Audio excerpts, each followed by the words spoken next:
In this episode, we will be discussing Idaho Landlord Tenant laws.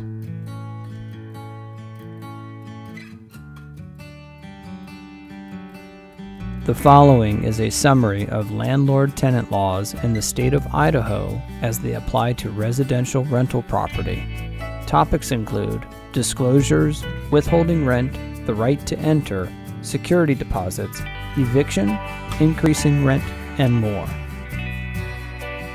Security deposit limit. There is no state statute governing the amount a landlord may charge for a security deposit. If a security deposit is collected, there is a deadline for returning it. A landlord must return a security deposit within 21 days after the tenant has moved out, or up to 30 days if the tenant and the landlord mutually agree. Late fees. Idaho state law does not address late fees.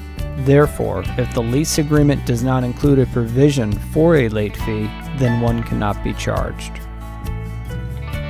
Increasing rent. At least a 15-day notice is required for a landlord to increase rent for a month-to-month term.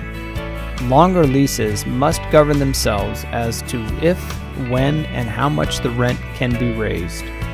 It's important to note the decision to increase rent cannot be an act of discrimination. Withholding rent.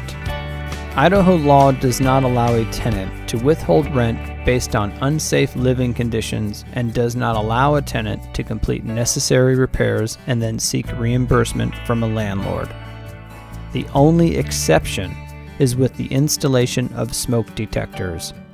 If a landlord fails to install proper smoke detectors after being given a 3-day notice to do so, the tenant may install them and deduct the cost from the following month's rent. Terminating tenancy and eviction.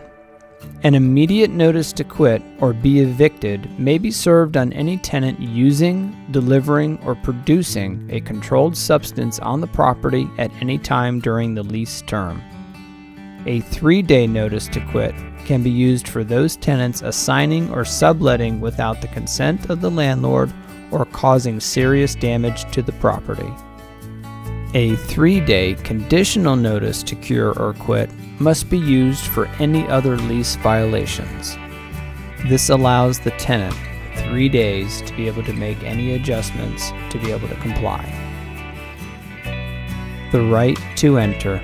If the lease does not include provisions for entering the property and the landlord needs to enter, the landlord should notify the tenant why the entry is necessary.